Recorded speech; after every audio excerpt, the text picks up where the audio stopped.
This is the She Dares to Travel podcast, and I am your host, Raquella Pollock. After spending a decade managing the #1 travel agency in Canada, I am now here to connect you to women that are taking the travel industry by storm, as well as female business professionals that also have a passion for travel, just like me. We are here to inspire, uplift, and motivate you to not only follow, but plan out your dreams, no matter where in the world they may be. And of course, this wouldn't be possible without our sponsor, Staples Studio, where I am currently recording from. Check them out on their website, studio.staples.ca. It truly is a new approach to co-working with community at its heart. There's access to hot desks, meeting and event spaces all across North America. So thank you, Staples Studio, for connecting us and sponsoring this podcast. And thank you for listening. Enjoy, be sure to subscribe and follow along. Thank you to Hotel Z Kelowna, Victoria, and Tofino for being our sponsor. You can also save 15% off your next getaway using the code DARES2, DARES 2, the number 2, at hotelz.com. These funky and unique hotels are in British Columbia, and they're going to have you not wanting to leave while you're on your next vacation. Enjoy. Hello, all you daredevils. Welcome back. We have another episode today with, of course, leading women in the tourism industry. And these women definitely dare to travel. And that's just to say the least. I had the pleasure of meeting some of them earlier this year at the Tourism Industry Association of BC's awards dinner, where their company, Beyond the Haunting Investigations, won the Innovation Award just 1 year after their documentary came out on T&E. Today, we have the pleasure of speaking and chatting with Kelly Ireland, Corine, Carey, and Leanne Sallenback, who make up the trio of female paranormal investigators, and they've put British Columbia on the map for haunted tourism in Canada. These three women, all with gifted abilities, took on quite the road trip last year to experience BC's haunted Gold Rush Trail, which you can watch in a 2-part docuseries on T&E. And they join us now from New York City to get us in the mood for Halloween. And if anyone knows, I absolutely love Halloween. The spookier, the creepier, the eerier, the better. But then again, when I think about it, if you put in a paranormal activity into there, I'm probably like way out the door. Like, forget it. Actual paranormal, I don't know, but the thought of it, okay. But these, right? These women, they truly push through their fears to solve mysteries, to witness ghostings along the way. And recently, they've been through North America filming iconic locations in a new documentary that just aired September 8th on T&E called History's Most Haunted. Ladies, thank you for joining me. How are you? We're awesome. Thank you so much for having us. So good to see you. So good. How's New York City been? Awesome. Amazing. Yeah, we've never been here before. It's wild. Yeah. Isn't it? The city that never sleeps, hey? One recommendation, one of my favorite places to go, I've been a couple times, if you have time, I know you're busy, the Refinery Restaurant in Midtown. And it's a rooftop patio. Your restaurant overlooking Empire State. It's upstairs. Yeah, it's upstairs. That's where you guys are? That's hilarious. Normal. It is, right? We're on the same wavelength here. Oh my God, that's hilarious. So I've been there. I've been on that rooftop. Yeah. We're probably going up after this. Yeah. Perfect. Oh, I love it. That is amazing. So to kick things off, you guys, you all grew up in BC, right? BC girls? Yes. Yes. And how did you all meet? Well, okay. So Leanne and I are sisters. And so I am the older sister. So I guess let's start and explain that. Yeah, we'll tell you our story. Yeah. Okay.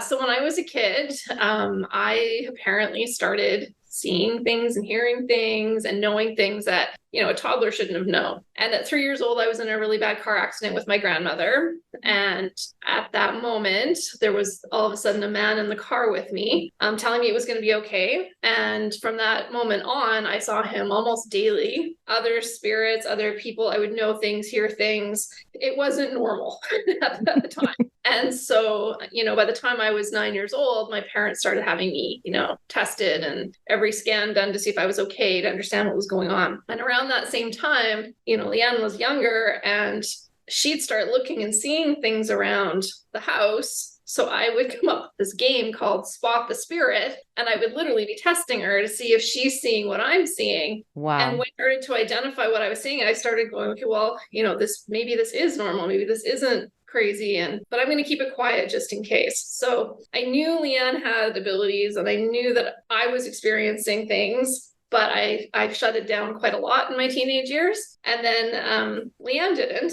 Yeah. So I thought it was so exciting and I loved every minute of it. And so I would just shout it from the rooftops and talk about it with all my friends, like talk about it at school. As I got older, talk about it at work. And it's just kind of a part of me. People who know me know this is like part of who I am.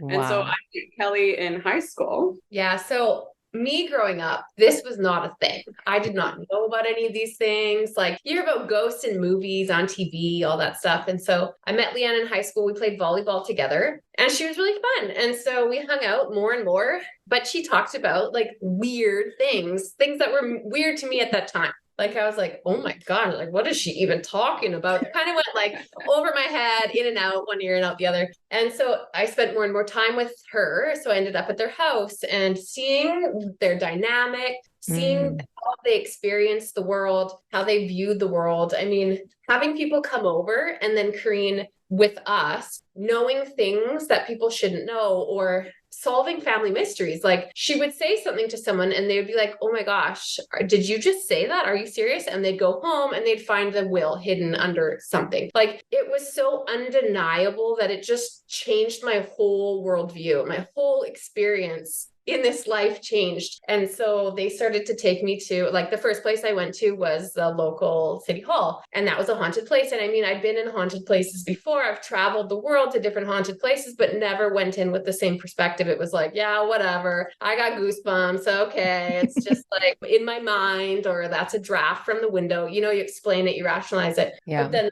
we went out, I would just kind of witness them and see what they were doing and just watching it and banking it. And eventually I started to notice, oh my gosh, I actually am noticing these things, or I'm seeing this in my mind's eye. And so I started saying it and they were like, like we see that too. Wow. So then that's the whole evolution of everything. That's unbelievable. And how do you have it? Because I don't think I've experienced anything paranormal. I don't think. I mean, maybe I have and I don't know, right? But I do feel that I have very lucid dreams sometimes. And I do feel like sometimes people will, come into my dreams, they'll tell me things and then that'll be relative later on. So is that kind of a form of paranormal-ish? It is in a way. Interesting. Yeah. It's definitely a skill.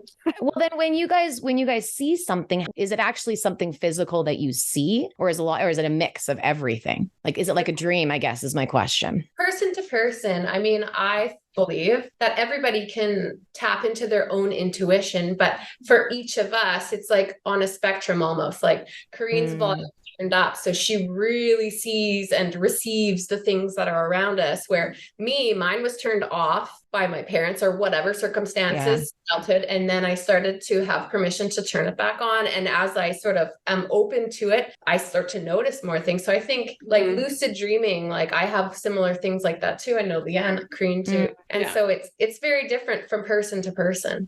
Wow. Is there any type of training you have to do for it? You have to have an older sister. Yeah, exactly. No, I've been asked that a lot, and it's hard for me because it just happens. I joke that I'm not a psychic on demand because it just happens randomly and I have no control over it really. And so, I don't know if you need to be just dialed in, like the whole thing of intuition. Like I too believe that everybody has the capacity to connect. It's just like Kelly said, like, where are you dialed? Where are you tuned into? So yeah, I don't know. I think, I can see things, I can hear things. I get images. It sounds really weird, but it's almost like those old school black and white movie reels. Okay. And it's always images in my left peripheral vision right here that I have to interpret a lot of the time. So it's, it's dreams, it's hearing, it's just knowing. And then people are like, well, how did you know that? I'm like, I just know. Yeah. I was told. Wow. It is a gift. I love how it's called a gift because it truly is that you have it. And also the fact that you're able to, not utilize it, but you're able to accept it and be able to use it for something good versus being scared or pushing it away too. So prior to the show starting in 2022, I know Kelly, you mentioned that you guys have done some travels. Were you always traveling for fun, or was it a lot of travels you were looking for haunted places? I think individually we've all traveled a lot, like on our own, sometimes together, but it all kind of started in BC. Like we started doing these investigations in BC. I think the first international one we did was maybe Virginia City, Nevada. And then it kind of spiraled from there. So we have done some international, but we all have a lot of travel background. Yeah. Where would you guys say one of your favorite places to travel to is? Well, it's hard. There's so many I know. places. I absolutely love Turkey, Egypt, anything with ancient kind of like history I'm into. Yeah. So Europe was fascinating. I love South America. There's something about it. I think I just want to keep going back. Yeah, I say the UK. I mean, Turkey was nice as well. Greece had a lot of history. When I traveled out of high school, I went to a city in England, and I remember, and I wasn't tapped into anything yet. I hadn't like meditated or anything yet, but I remember walking down this cobblestone street in Lancaster, and I was with a friend who's not into any of this stuff. And I just remember saying to her, like, whoa, I feel like I have my feet in the past. Like I can literally see people from medieval times, essentially. And she was like, that's weird. It wasn't me. I would have been like, what? Love to go back to that place from the place that I'm at now. And yes. Oh, that's amazing. It's so amazing the things that you can see in that way. That's so neat. Or is there anywhere in the world that's extremely haunted that you just feel you have a craving to go to? We're all drawn to different places, but like I'm fascinated with ancient archaeology. So I'd love to spend some time in some of those sites just to see like what type of energy comes forward, like what it's all about. So it's kind of scary too for me because there's places in Japan that I walked into and I just knew things, and my husband's like, oh gosh, here we go again. And so I'm like, no, like something very significant happened at these places, and it was like I almost didn't want to tap into that energy because I felt like it was just a bit overwhelming for me. So I think I'd be curious to go back to places like that and just kind of see what that was. Definitely. Was it in the city or like further out in the forest or kind of anywhere? About in the forest areas. Sometimes it was just the city, but it almost felt like it should have been more rural. And I don't know if it was an old samurai trail. I don't know, but it was very powerful in a bunch of different places there. Okay, hearing stories about Corine traveling, that was something that really hooked me in the beginning because it was like, she's like, you were in a tunnel somewhere and she saw this boy in the tunnel and she like looked at something and the group is like over here and she's over here and the whole experience of her and her husband and she's telling him who she sees and she's like, oh my gosh, like this boy, I don't know if he saw you. And then they went back to the group and the tour guide starts talking about this boy and she was just like, she tells these stories over. Wow. But there's so many of them that I was like, oh my gosh. But it's like, how do you know where you're going? I'm like, I don't know. There are places you go that you feel like you've been before. Totally. You know, like that's a very common. Wow. Like just pure curiosity. Is there any feeling that you ladies are old souls, that you can feel something of your own past in generations or places that you've been? Has that ever been a thing that's come up? Yes. It's something we don't talk about that often, but it has crossed my mind for sure. Like when I'm in a place, I know this, I've been here, and you have these like feelings. Kind of certain, it's definitely something, your mind goes there. Mm-hmm. Would you attain it to almost to like deja vu? Is it that kind of feeling in a way? No, there's moments when I'm in places. Like I know there was this one place in somewhere in Mexico, and we were in this tour, and I don't know how I knew where I was, but I knew exactly where to go. And we were in this massive, like full day, whatever. And I'm like, you go down here, you turn to the left, and there's going to be this temple, and there was this altar on it. And my husband's like, well, how do you know that? I'm like, I don't know. And so like that kind of moment was deja vu. And then when you get there, the tour guide's like, this is where the altar, blah. I'm like, so yeah, in a bit it's like that, but other times I'm just like, it's like our energy, or it's just like, I don't know what this is. It's just repeating. Have we been here? Yeah, it sounds like you go on a lot of tours and you probably know more than the tour guide. Well, I used to, but then, not so much anymore because I just want to go experience it. But, if I'm traveling with family or my husband, we tend to do some, And there are times if we go to a place, I want to keep my mouth shut because I've been with friends and they're like, just don't tell us. Yes. I'm telling you, the guy's right there. This is his name. 6 foot tall, blah, blah, blah. And they're just like, And then like a few minutes later, the tour guide's like, well, I don't go down there because there's a ghost of this man. 6 foot tall, and they're just like, It's the best. Oh my God. I'm trying to imagine how I would feel in that moment with it. Yeah, that is interesting. Very interesting, but so unique and so amazing. And it's incredible that three of you found each other. Well, I mean, sisters, born together, of course, but then also have created and gone on the gold rush together. And how did the idea for the show start? Did you guys think you wanted to do it on the side? Was it like a Blair Witch Project moment? How did that go? I think it was, so I had moved up to the Caribou region, and being all from BC, like we've all traveled that road so many times. Like it's a part of BC's history, right? And it was just kind of a natural, like, let's do this, like let's do it from start to finish and go to all the major stops. And so during COVID, all the film festivals were online. And so we had the opportunity to pitch this to different, companies and producers, and it just kind of spiraled. It was just, it's go time. This is the perfect time to do this. So unique. What type of advice would you give for someone that is trying to do something entrepreneurial, or where you have to do a pitch? Or how did you guys have to refine your pitch when you went through that process? The funny thing is, I went to school for business and tourism marketing, and this was all kind of all my worlds coming together at the same time. But we kind of did it backwards. Like we got some money from tourism, and they supported our initial pilot because they wanted paranormal tourism to go. So we had a rough pilot that we got to pitch, which is super rare in this industry. That is not how it works normally. So I feel like we were already ahead of the game, even having that, and so they could see it. Even though it wasn't there, they could see it. Very, very cool. And it makes sense. It makes so much sense how it all came together and how you guys are here now. So on Gold Rush, because that's of course the first series that's come out, what is the most memorable moments for you three? There's so many.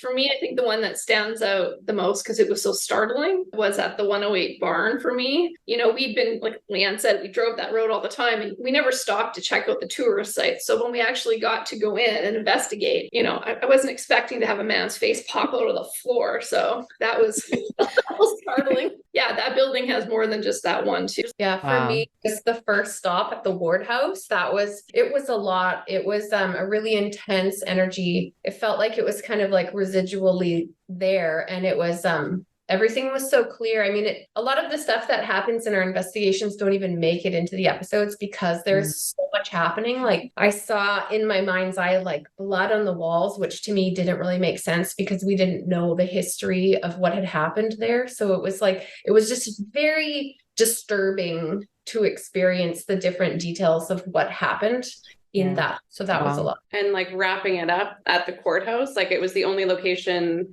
that we kind of got to pick. It wasn't on our list, but we were all drawn there at the end. It was this very unique moment in time when we're all there and we realize why we're there. And it's because we've been judged our whole lives for having these abilities or talking about these subjects or whatever it may be. And we're making this decision right now to just say, let's do this. Let's put it all behind and let's just keep going. And so it was a very pivotal moment in our team and our time together. And it just kind of it made sense. That's how we ended the documentary. Yeah, because for a long time, we kind of did this in secret, especially Corine, for example, nobody knew, she was in a corporate environment, she was teaching, and at night and on weekends or whatever, we're going out and doing paranormal investigations. So it was an evolution of our own inner processes to get us to this point. And we kind of decided together, are we going to do this? Before going on the Gold Rush, it was are we going to do this? Are we going to go all in and be ourselves and, in it for truth and in it for being our authentic selves? And we decided, and in that courthouse, that was a moment. And it was a really powerful, energetic moment where we all looked at each other and we were like, yes, this is it. And then that's when we could feel spirit there. And it was go, you need to do this. Wow. That's incredible. Cause you're right. You're opening up yourselves to, you got goosebumps? You just gave me goosebumps. Powerful. That's powerful. Yeah, it is powerful. And it's one of those things when you step into your truth. I love that line. And I've been saying it so much this year, just being unapologetically yourself and authentically yourself. Because when you are, you're being so true to yourself, that it just feels right. And then things flow better moving forward.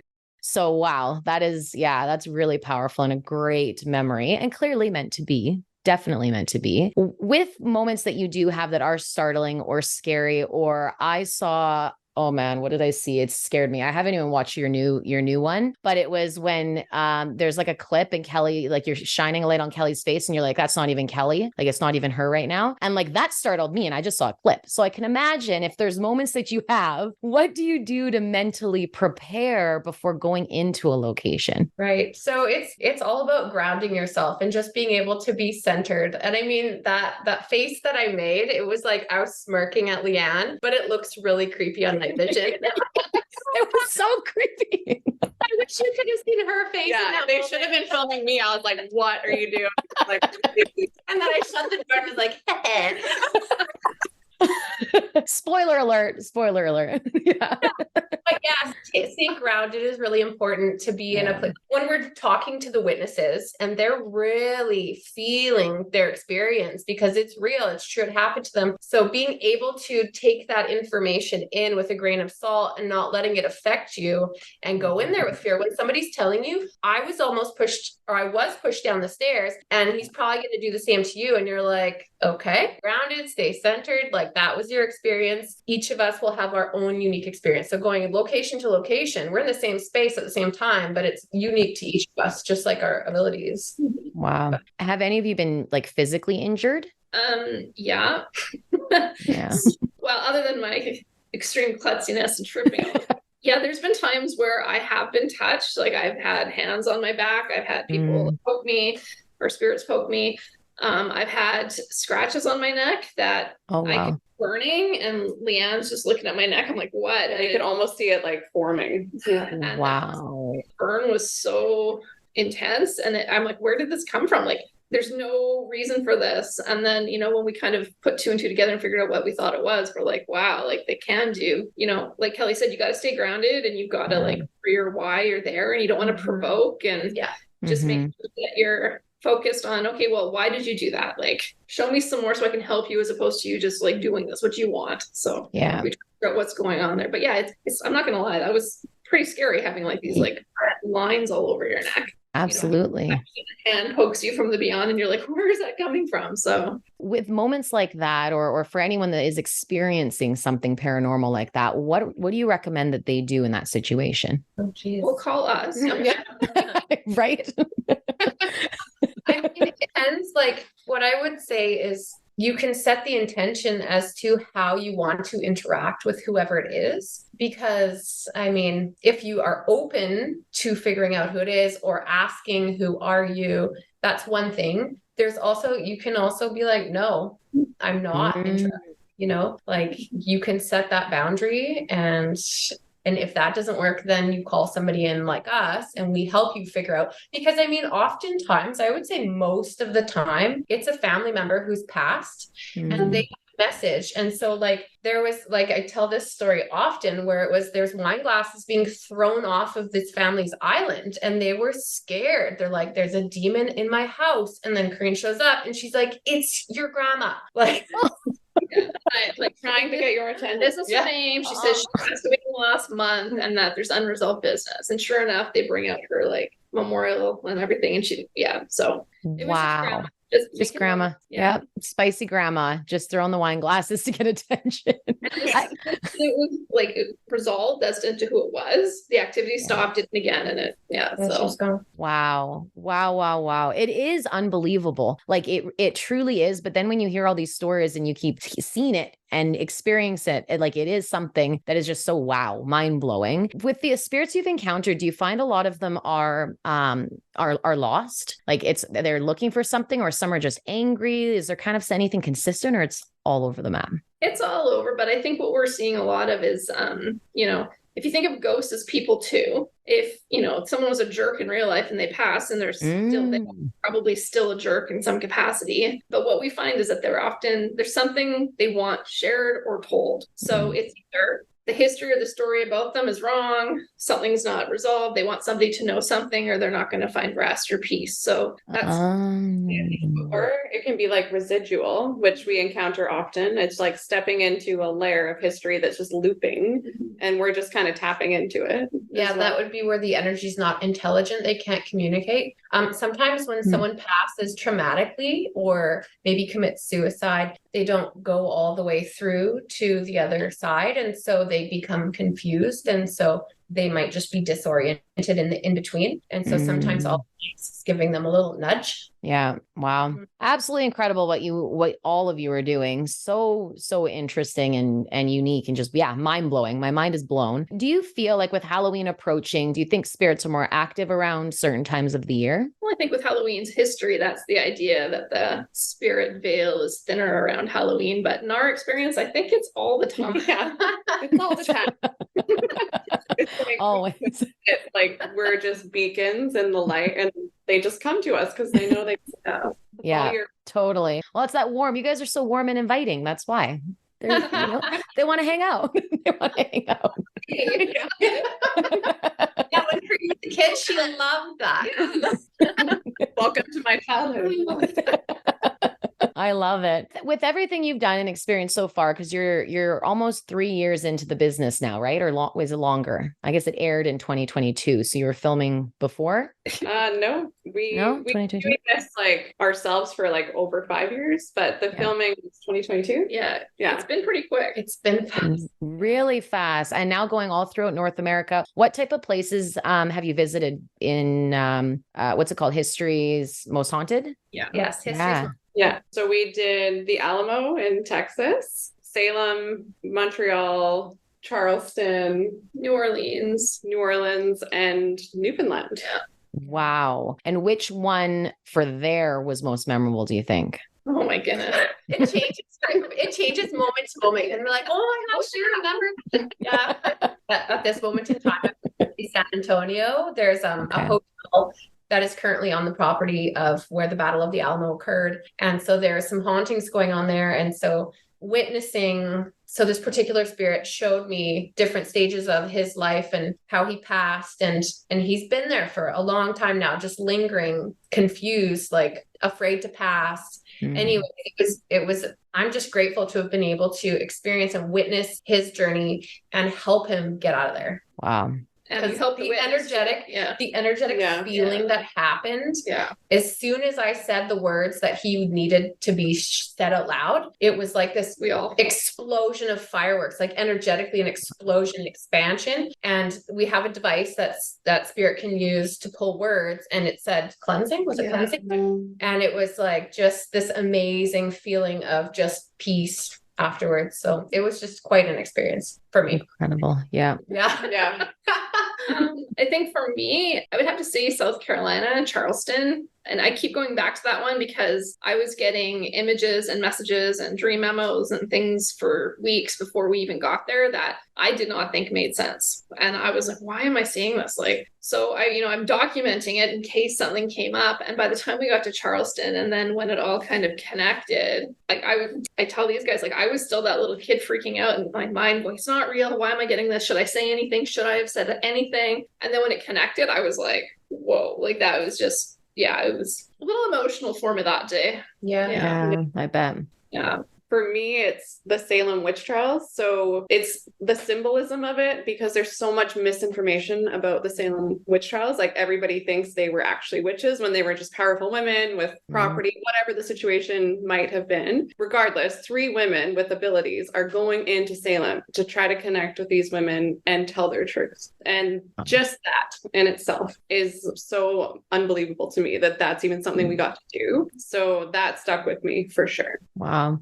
So powerful, all of it. So powerful. On the flip of that, and actually great segue into women in tourism, women in business, women entrepreneurs, being a woman in general. What type of advice do you have for women that are looking to start their own business or do something in tourism? Good question, Leanne.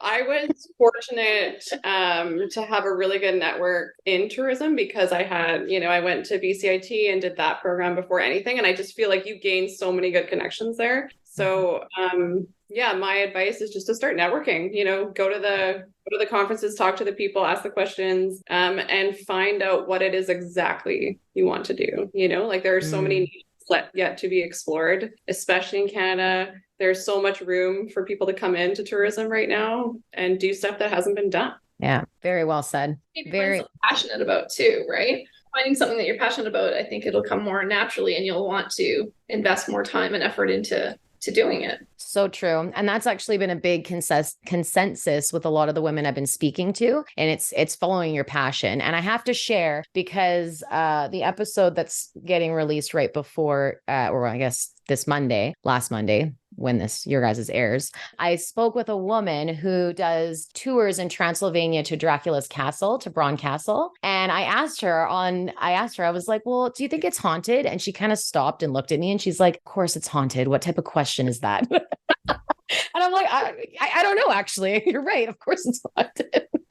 So I feel like there's so many places for you guys to explore. And I'm wondering, what can we see from Beyond the Haunting Investigations next? Our docuseries, History's Most Haunted, airs right now in Canada on T&E on Friday night, 7 p.m. Pacific. So there's 6 episodes. I think there's a new episode actually tonight. Tonight's New Orleans episode. Your audiences will see Friday the 13th as our finale on T&E. And it's cool. Right now, so most people with cable can watch it. And awesome. At the end of the month, there is the TNE is doing a marathon of History's Most Haunted on Saturday, October 28th, and I think it's 2 p.m. Eastern, 11 p.m. or 8 a.m. So you can just power watch it. You should do that. Yeah. I'll do that. I'll be there. Yeah, perfect. Things in the works, so who knows? We'll keep you watching to see what's happening next. Yeah, we feel it's just the beginning for us in some capacity, and we're all like, we're where we're meant to be right now. So we hope it just continues. Perfect. Just be open to whatever's to come. That's just it. Awesome. Well, thank you so much for your time. I appreciate it. Enjoy the Big Apple, and I hope that I see you all very soon. Thank you to Hotel Z Kelowna, Victoria, and Tofino for being our sponsor. You can also save 15% off your next getaway using the code DARES2, DARES 2, the number 2, at hotelz.com. These funky and unique hotels are in British Columbia, and they're going to have you not wanting to leave while you're on your next vacation. Enjoy.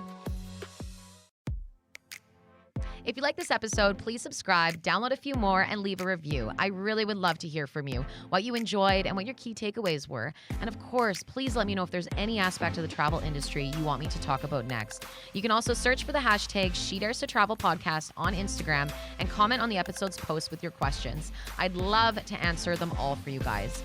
I hope you enjoy your day, stay so well, and until next time, fly straight.